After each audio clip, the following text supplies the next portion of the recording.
நம்ம கேசரி செய்யலாம் வாங்க. அதுக்கு 1/2 டீஸ்பூன் நெய் போடுறோம். நெய் நல்லா காஞ்சதும் முந்திரி திராட்சையை போட்டு நல்லா செவக்க வறுத்துக்கலாம்.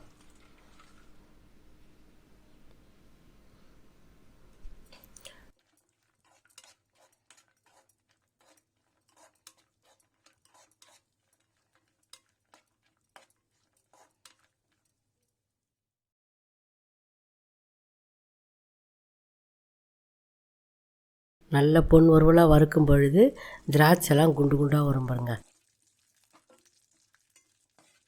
அப்போ தான் கேசரி சூப்பராக இருக்கும்.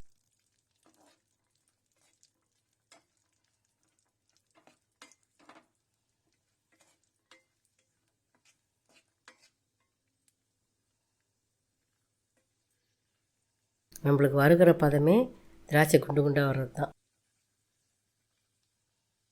நல்லா வருது பாருங்கள், குண்டு குண்டாக வந்துடுதா. இப்போ முந்திரியும் நல்லா பொன் வறுவலாக வறுந்துருச்சு.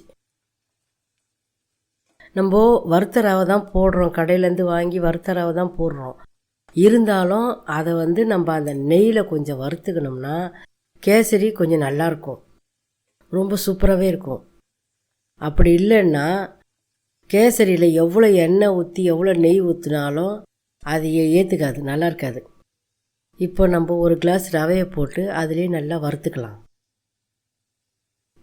நீங்கள் வறுத்த ரவையாக இருந்தாலும் பரவாயில்ல, சாதா ரவையாக இருந்தாலும் பரவாயில்ல, வறுக்காத ரவையாக இருந்தாலும் பரவாயில்ல. இதில் போட்டு எல்லா பக்கம் நெய் படுற மாதிரி செம சூப்பராக இருக்கும் கேசரி. ஆயிலெலாம் அதிகமாக தேவைப்படாது. 1/2 டீஸ்பூன் நெய்லேயே அந்த முந்திரி திராட்சை நெய் எல்லாம் அந்த ரவை எல்லாத்தையும் வறுத்துட்டோம் பாருங்கள். தட்டில் கொட்டின்னு வேறு கடாயம் வைக்கலாம், இல்லை அந்த கடாயை எடுத்து வச்சுட்டு வேறு கடாயை வச்சு கூட நம்ம செஞ்சுக்கலாம். இப்போ நான் வேறு கடாயை வச்சு செஞ்சுக்கிறேன். நல்லா வறுத்துட்டேன், நல்லா பக்கமும் நெய் பட்டுருச்சு. அதை எடுத்து ஊற வச்சுட்டு இப்போ நம்ம வேறு கடாயை வச்சுக்கலாம்.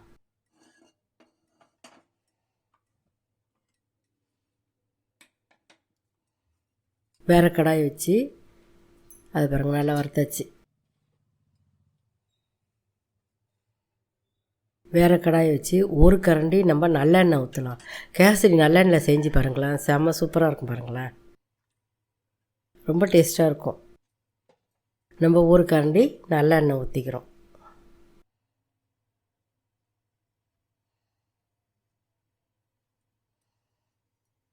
நல்லெண்ணெய் கொஞ்சம் காயட்டும், லைட்டாக காயட்டும்.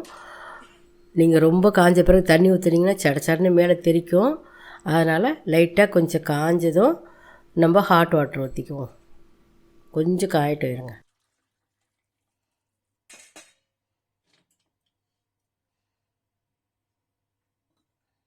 எண்ணெய் காஞ்சிடுச்சு, ஹாட் வாட்டர் ஊற்றிக்கலாம். 2.5 கிளாஸ் ஹாட் வாட்டர் ஊற்றுறேன்.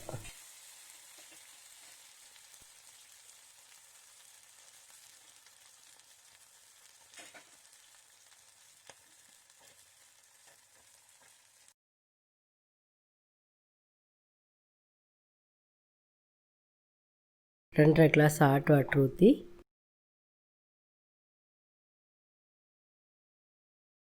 அதுலேயே நம்ம வறுத்து வச்சோம் இல்லையா, ரவை முந்திரி திராட்சை எல்லாத்தையும் வறுத்து வச்சோம் இல்லையா, கேசரி பவுட்ரு கொஞ்சம் போட்டு ஆட் பண்ணிக்குவோம். கொஞ்சம் கேசரி பவுட்ரு கலருக்கோசம் நீங்கள் எந்த கலர் வேணால் போட்டுக்கலாம். நான் ரெட் கலர் போட்டிருக்கேன். ஒரு சிட்டிக்கை உப்பு,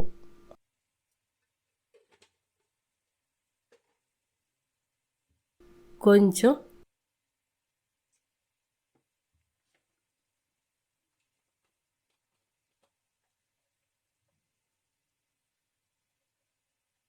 ஏலக்காய் பொடி,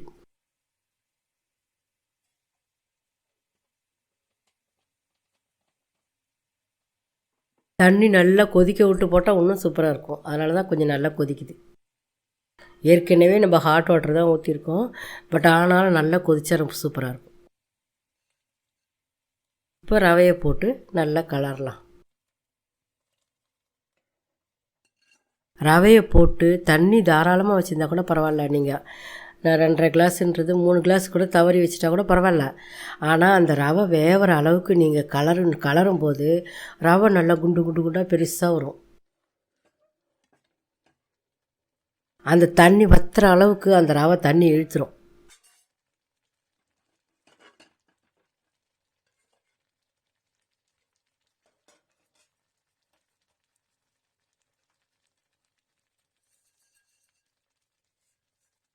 நம்ம ஒரு விஷயம் எந்த விஷயம் செஞ்சாலும் மெத்தடோடு செஞ்சால் சூப்பராக இருக்கும்.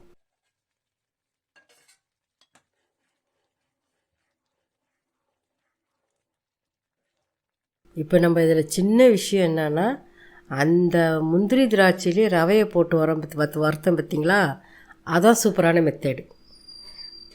அதுக்கப்புறம் நம்ம இதில் என்ன சொதப்புனாலும் கேசரி சூப்பராக வந்துடும் உங்களுக்கு.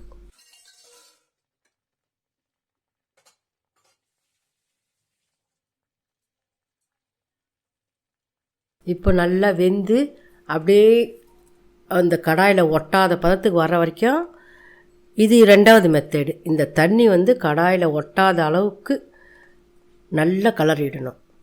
அப்புறம் சர்க்கரை போட்டால் தான் உங்களுக்கு கேசரி சூப்பராக இருக்கும். இல்லாட்டி இப்படியே போட்டோம்னா சலசலன்னு ஒரு மாதிரியாக இருக்கும். கேசரி சலசலன்னு வந்துடும். இப்போ நம்ம கடாயில் ஒட்டாத அளவுக்கு அந்த கேசரி வருது பாருங்கள்.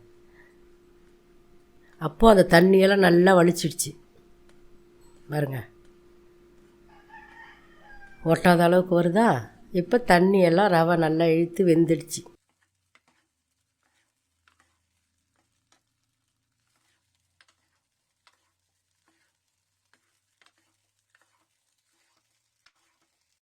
நல்லா வந்துடுச்சு பாருங்கள்.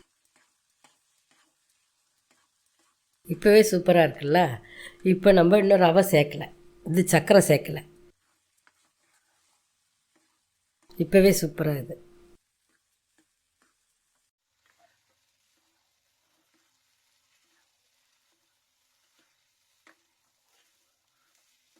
இப்போ நம்ம 1 கிளாஸ் ரவை போட்டோம் இல்லையா, 3/4 கிளாஸ் சர்க்கரை போட்டுக்கலாம்.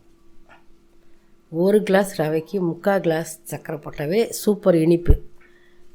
அதுக்கு மேலே போட்டால் இனிப்பு திகட்டிடும்.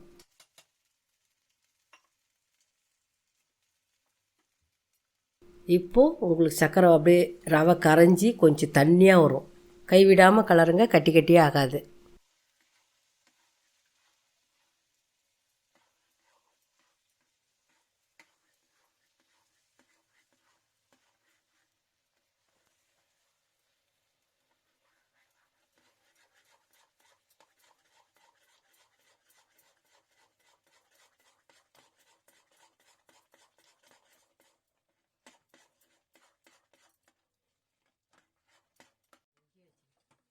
சூப்பராகிடுச்சு பாருங்கள்.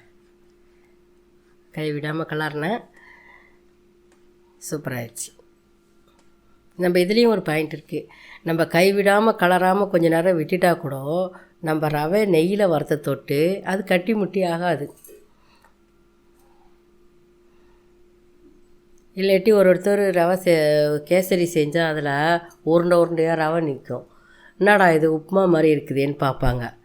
ஆனால் நம்ம இந்த மாதிரி வறுத்துட்டு செஞ்சோம்னா அந்த மாதிரி ஆகிறதுக்கு சான்ஸே இல்லை.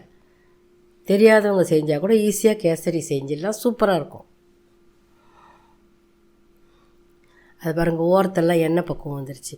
நம்ம இதே கேசரியை ஆயில் அதிகமாக சேர்க்கணும்னு நினைக்கிறவங்க கொஞ்சம் கொஞ்சமாக மேலே எண்ணெய் ஊற்றி ஊற்றி ஊற்றி ஊற்றி கலர்னோம்னா அல்வா மாதிரி கண்ணாடி மாதிரி வந்துடும். அல்வா மாதிரி கண்ணாடி மாதிரி இருக்கும். நம்ம ஆயில் அவ்வளோ வேண்டாம், சேர்க்க வேண்டாம் அப்படின்னு சொன்னால் இந்த பக்குவமே போதும், எனக்கு ரொம்ப ஆயிலெலாம் வேண்டான்னா இந்த பக்குவமே கரெக்டாக சூப்பராக இருக்குது.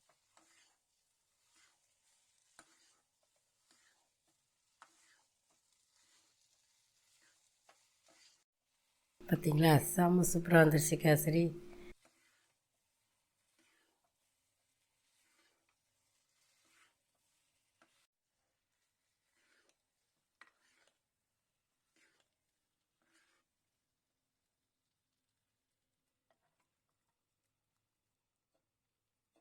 கேசரி ரெடி. வாங்க, சூப்பரான கேசரி ரெடி. நீங்கள் செய்து பாருங்கள்.